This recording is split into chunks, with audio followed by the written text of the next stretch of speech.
हर हर महादेव, जय शिव शंकर। शास्त्रों में कहा गया है, ऐसी 3 महिलाओं को सावन का सोमवार का व्रत नहीं रखना चाहिए। अगर ये महिलाएं व्रत रखती हैं, इनको पाप का भागीदारी बनना पड़ता है। घर में कलह कलेश बढ़ जाता है। भोलेनाथ के प्रकोप का सामना ऐसी महिलाओं को करना पड़ता है। कई बार तो सुहाग से हाथ धोना पड़ता है। तो भूल कर भी इन 3 महिलाओं को यह व्रत नहीं रखना चाहिए, वरना आपको बहुत बड़ा पाप लगेगा।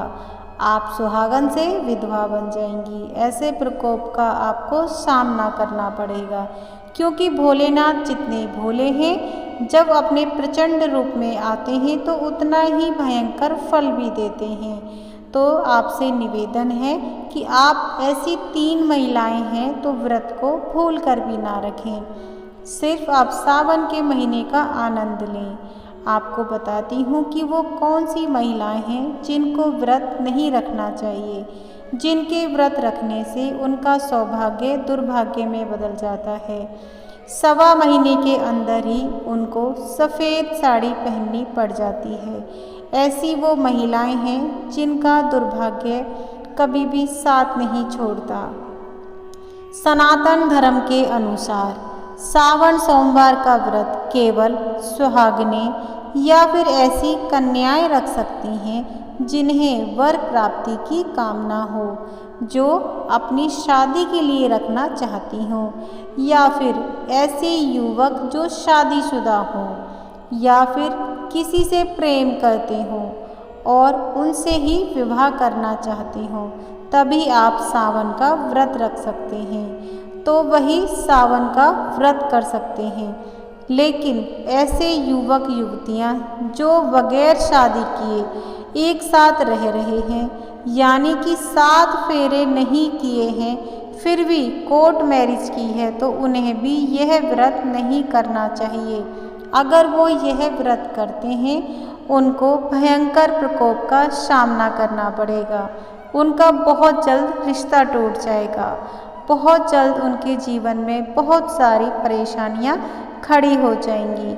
उनको पूजा का बिल्कुल भी फल की प्राप्ति नहीं होगी। फल की प्राप्ति तो क्या, उनका दुर्भाग्य इतना ज़्यादा हो जाएगा कि वो खुद परेशान हो जाएंगे। घर में बरकत नहीं रहेगी, नौकरी नहीं रहेगी, पैसा नहीं रहेगा। सबसे बड़ी बात कि आप दोनों का साथ भी नहीं रहेगा।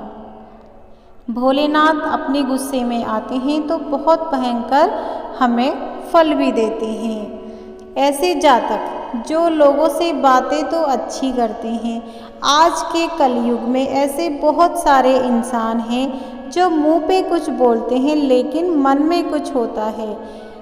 ऐसे लोग भी व्रत ना रखें। ऐसे पुरुषों और महिलाओं को भी सावन के सोमवार का व्रत नहीं रखना चाहिए। शास्त्रों में मान्यता है कि कोई व्रत फल तभी देता है जब उसे पूरी श्रद्धा, अच्छी भावना से रखा जाए। अगर उसे आप किसी का बुरा करने के लिए रखेंगे, अगर आप पूजा कर रही हैं और मन में आपके कुछ और चल रहा है, तब भी आपको व्रत के फल बिल्कुल नहीं मिलेगा।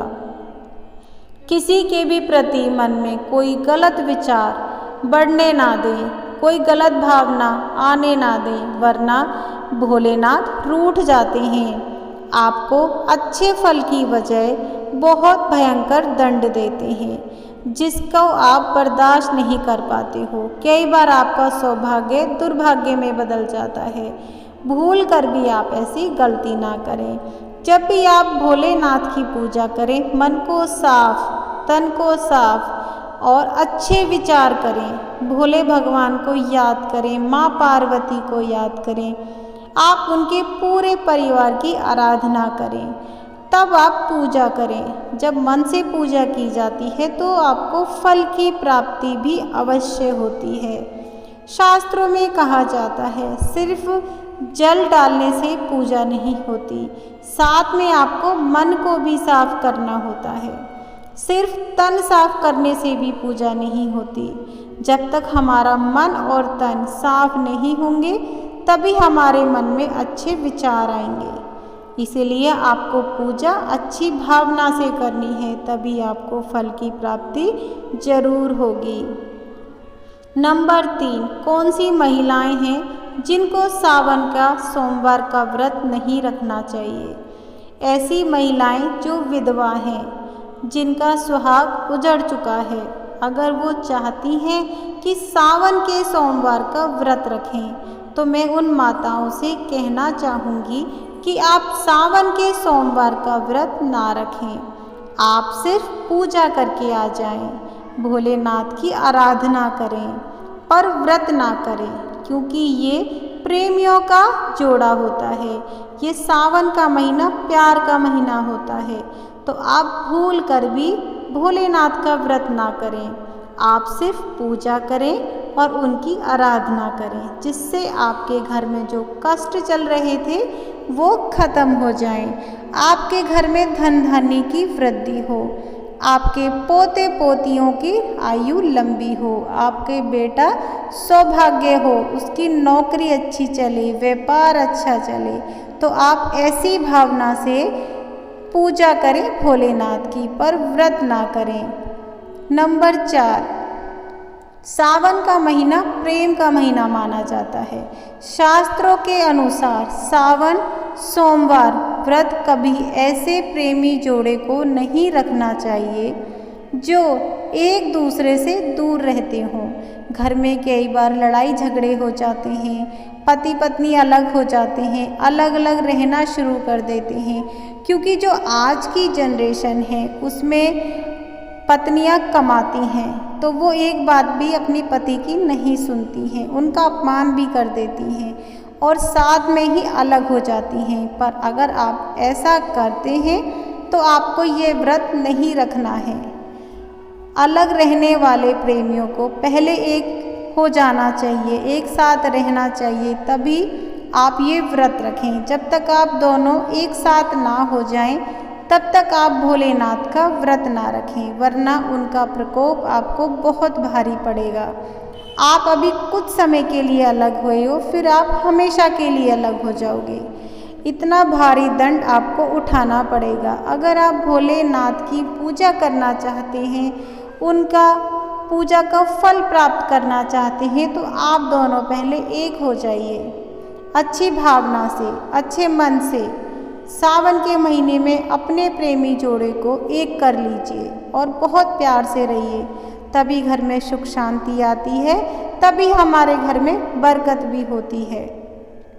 तो आप पहले एक हो जाइए, उसके बाद आप भोलेनाथ की पूजा कीजिए।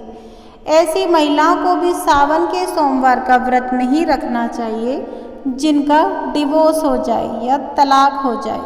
तलाकशुदा युवतियाँ या युवक ऐसा व्रत नहीं रख सकते हैं, क्योंकि उन्हें फल की प्राप्ति बिल्कुल भी नहीं होगी। आपको पाप का भागीदारी बनना पड़ेगा। सावन सोमवार का व्रत पति पत्नी एक साथ रखें तो यह अत्यंत शुभ फलदायी होता है। आपको फल की प्राप्ति बहुत शीघ्र होती है।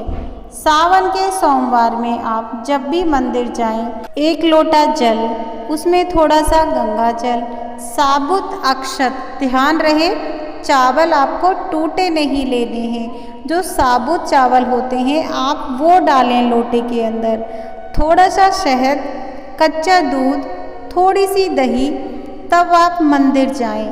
ध्यान रहे जब भी आप मंदिर से लौटें तो अपना बर्तन खाली लेकर ना आएं। अगर आप पूजा करते समय जब घर लौटकर आती हैं, अगर आप अपना बर्तन खाली लेके आती हैं तो ध्यान रहे घर में कभी बरकत नहीं होगी, घर हमेशा खाली रहेगा, पैसे की किल्लत बनी रहेगी। छोटी छोटी सी बातें हैं, अगर आप इन्हें ध्यान रखती हैं तो घर में बरकत होने लगेगी, माँ लक्ष्मी का वास हो जाएगा और आपको शुभ फल की प्राप्ति होनी स्वाभाविक है।